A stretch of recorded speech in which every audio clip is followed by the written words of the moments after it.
Pourquoi certains des esprits les plus brillants de l'histoire ont-ils choisi la solitude?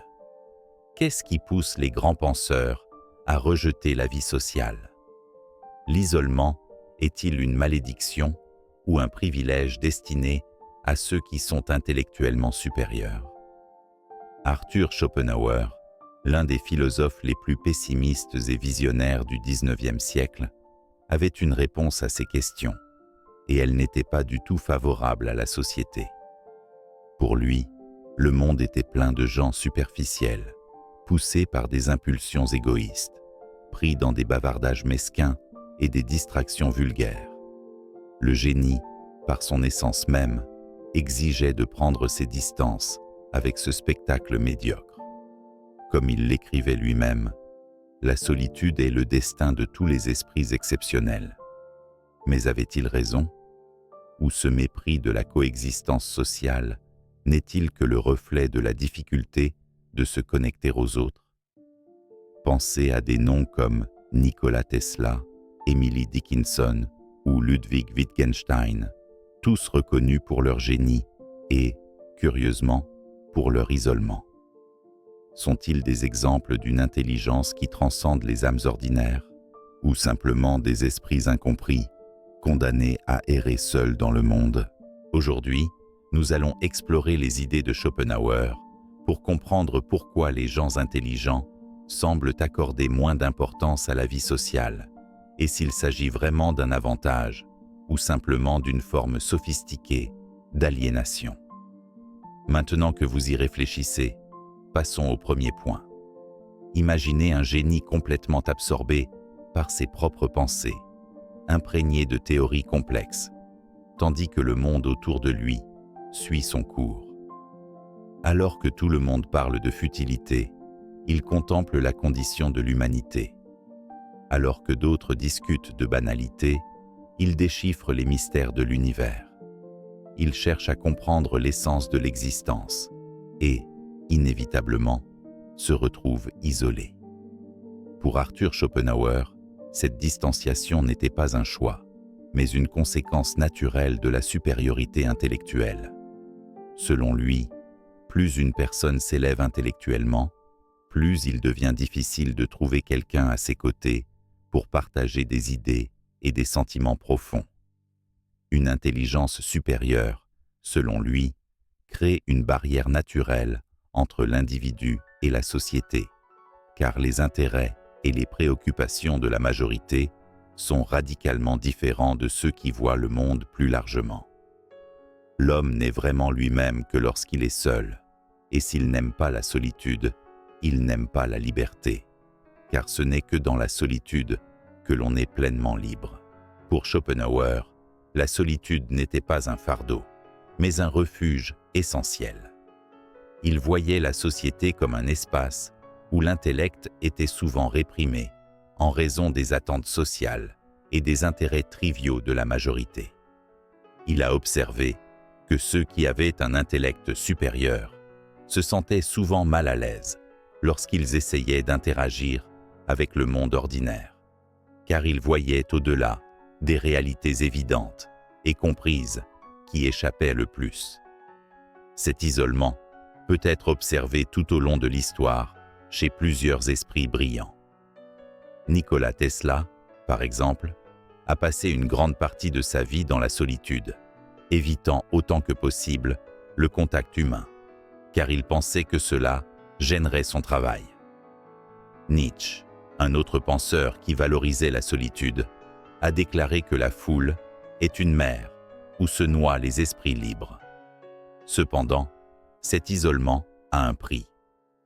Le besoin de s'éloigner des conventions sociales peut générer des sentiments profonds de... Le texte original s'arrête ici, en manquant la fin de la phrase. Arthur Schopenhauer a reconnu ce dilemme et a cru que si la solitude était libératrice pour les grands esprits, elle pouvait aussi être un fardeau pour l'âme. C'est pourquoi beaucoup des plus grands intellectuels de l'histoire ont traversé des périodes de dépression et d'anxiété, non pas par faiblesse, mais parce qu'ils voyaient le monde d'une manière plus profonde que la plupart des gens auraient pu l'imaginer. Et puis, La grande question se pose. Cet isolement serait-il une malédiction ou une bénédiction pour Schopenhauer? La réponse était claire. Il soutenait que les grands penseurs devraient accepter la solitude comme un cadeau. Après tout, ce n'est que dans le silence et l'élimination de la médiocrité sociale qu'ils ont pu réaliser leur plus grande réalisation. Schopenhauer ne voyait pas la vie sociale comme un espace d'échanges authentiques ou de connexions authentiques, mais comme un grand théâtre où les individus jouent des rôles prédéfinis, piégés dans une éternelle mise en scène des apparences et des intérêts égoïstes.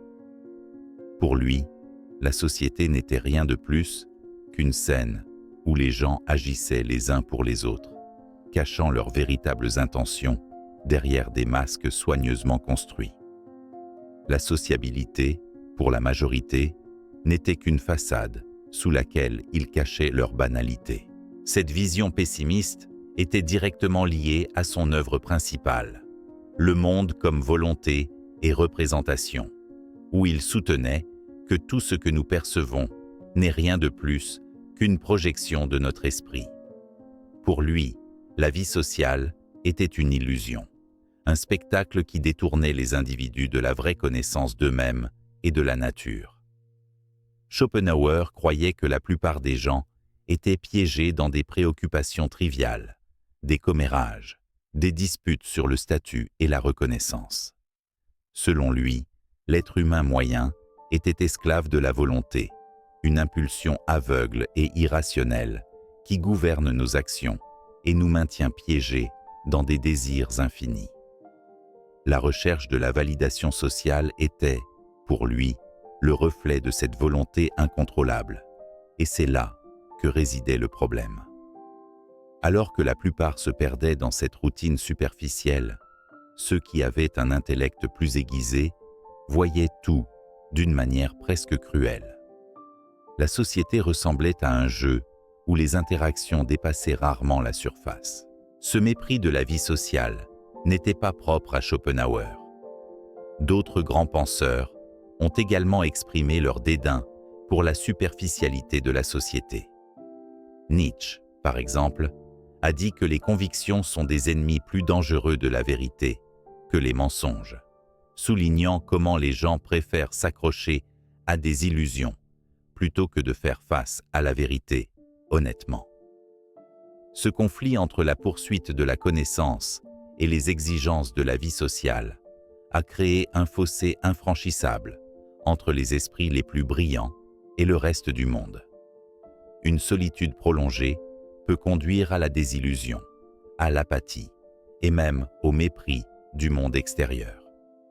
Schopenhauer en était conscient et a averti que pour ceux qui voyaient au-delà de l'illusion sociale, la seule alternative était d'accepter la réalité et d'apprendre à vivre avec. Mais comment cet isolement se manifeste-t-il dans la vie quotidienne? Pourquoi ceux qui sont intellectuellement supérieurs se sentent-ils souvent frustrés par les interactions sociales? Dans le prochain sujet, nous explorerons le conflit entre le génie et la médiocrité et comment il éloigne les grands penseurs de la vie quotidienne. Schopenhauer n'a pas mâché ses mots lorsqu'il a écrit sa vision de l'humanité. Pour lui, la plupart des gens étaient guidés par des intérêts superficiels et égoïstes, sans aucune inclination à la contemplation ou à la pensée profonde. Cela créait un gouffre inévitable entre ceux doués d'une grande intelligence et la grande masse, qu'il considérait comme distraite par des futilités et des futilités. La médiocrité ne reconnaît généralement le génie que lorsqu'il est parti, mais dans la vie, elle ne le trouve que lui. Cet isolement intellectuel se produit parce que le penseur, par nature, est quelqu'un qui cherche à comprendre le monde en profondeur, alors que la plupart sont préoccupés par des futilités, telles que le statut, les commérages ou les divertissements éphémères. Le génie essaie de percer les mystères de l'existence, et lorsqu'il essaie de partager ses idées, il se heurte souvent à l'indifférence ou à l'incompréhension. Cela explique pourquoi tant de grands penseurs se sont sentis frustrés par la société.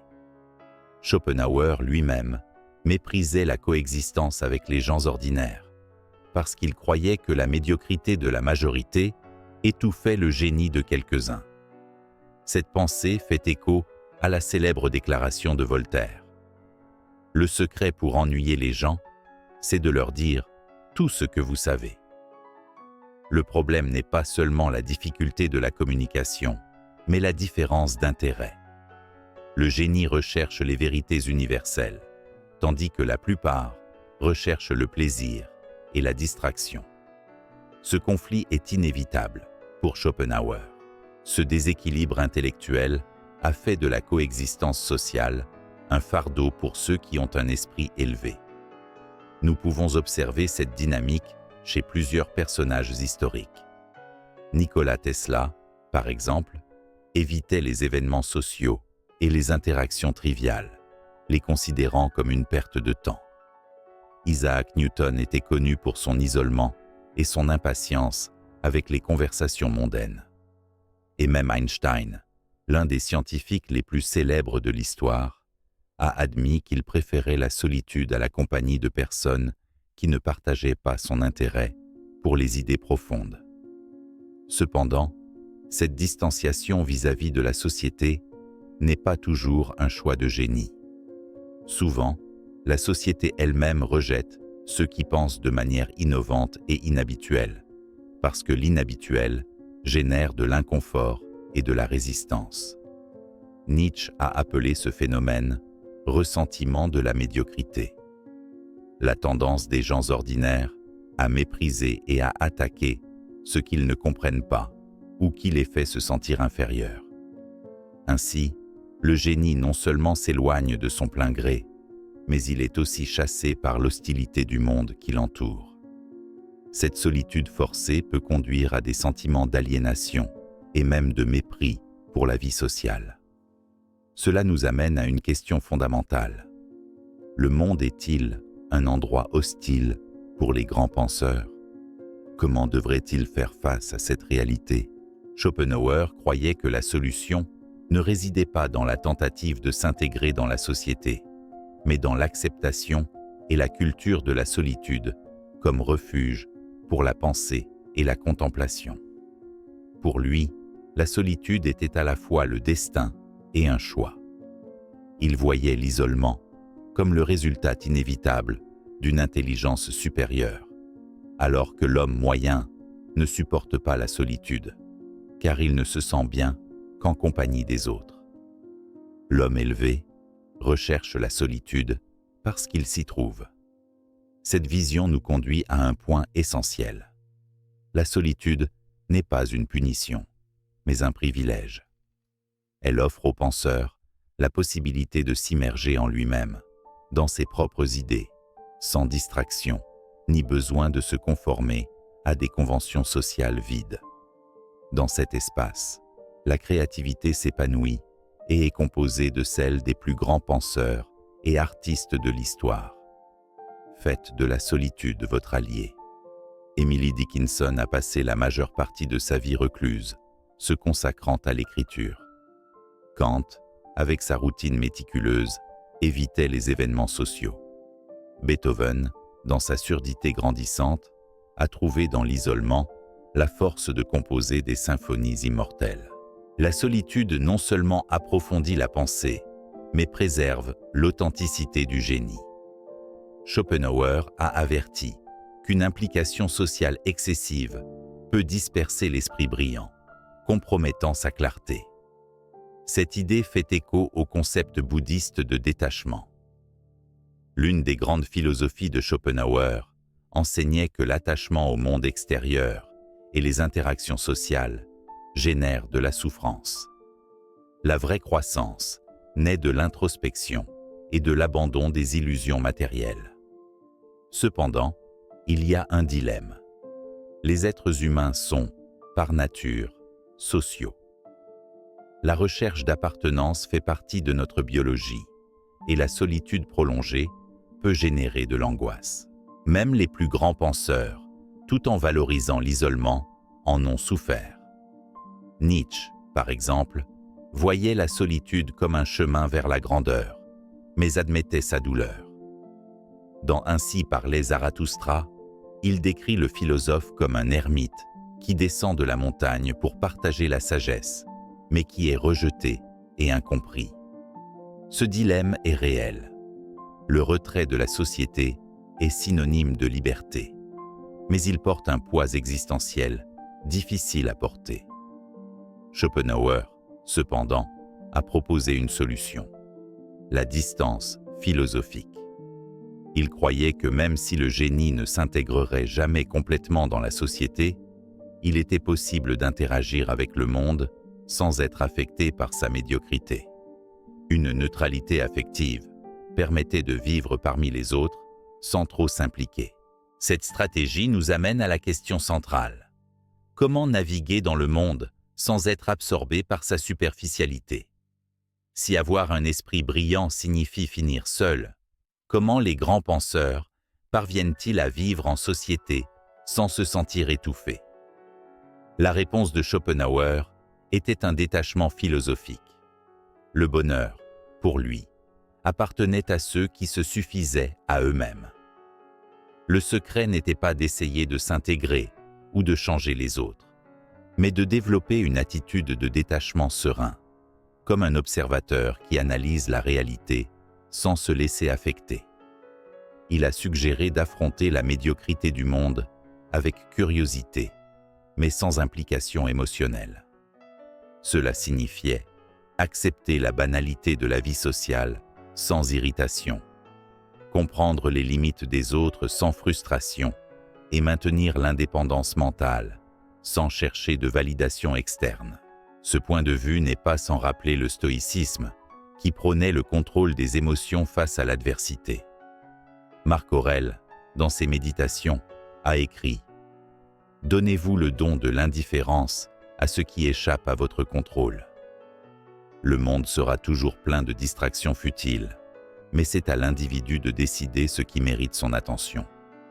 Le penseur ne doit pas s'isoler complètement, mais interagir stratégiquement, en absorbant l'utile et en rejetant l'inutile. » Schopenhauer ne prônait pas l'isolement total. Il savait que même les grands penseurs ont besoin d'un minimum de contact humain, soit pour échanger des idées, soit pour éviter la solitude absolue. Le secret était de bien choisir avec qui se connecter et de réduire au minimum les interactions. Cette philosophie reste d'actualité aujourd'hui, dans un monde rempli de distractions numériques et de fausses nouvelles, de connexions et de relations superficielles. Savoir filtrer les informations et les interactions est essentiel. L'intelligence, ce n'est pas seulement comprendre le monde, mais savoir comment y naviguer sans se perdre. Schopenhauer nous révèle qu'au lieu de déplorer la déconnexion avec la majorité, nous devrions la voir comme le reflet de notre intelligence et de notre liberté. La solitude, bien que parfois lourde, est aussi un privilège, une chance de s'immerger dans nos pensées, à l'abri des interférences extérieures. La question se pose alors: préférez-vous vous mouler au monde ou l'accepter tel qu'il est, en préservant votre liberté intellectuelle? Si vous êtes arrivé jusqu'ici, vous avez probablement remarqué que la relation entre l'intelligence et l'isolement n'est pas un simple hasard, mais une conséquence naturelle des esprits profonds. Schopenhauer nous enseigne que les grands penseurs trouvent souvent refuge dans la solitude, non pas par arrogance, mais parce que la superficialité des interactions sociales peut être épuisante pour ceux qui voient au-delà de l'évidence. Plus un homme est intelligent, plus il est enclin à la solitude. Être seul ne signifie pas être abandonné, mais plutôt avoir le temps de penser, de réfléchir et de grandir sans les distractions et les pressions de la société. Et c'est peut-être là le véritable test de l'intelligence.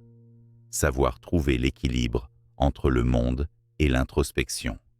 Choisir quand se connecter et quand partir. Schopenhauer nous donne la clé de cette liberté, mais c'est à chacun de nous de décider comment l'utiliser. Si vous êtes arrivé jusqu'ici, je suis sûr qu'à un moment donné, vous avez ressenti cet étrange mélange de liberté et d'isolement que Schopenhauer a décrit. L'intelligence peut être un refuge, mais aussi une prison. Vous ne trouvez pas? Mais vous savez qu'il y a quelque chose de profondément libérateur à accepter que tous les silences n'ont pas besoin d'être remplis, que toutes les connexions n'en valent pas la peine. Vous n'êtes pas seul sur ce chemin, même s'il peut sembler solitaire. En fin de compte, comme l'a dit le vieil Arthur, la solitude n'est pas le problème.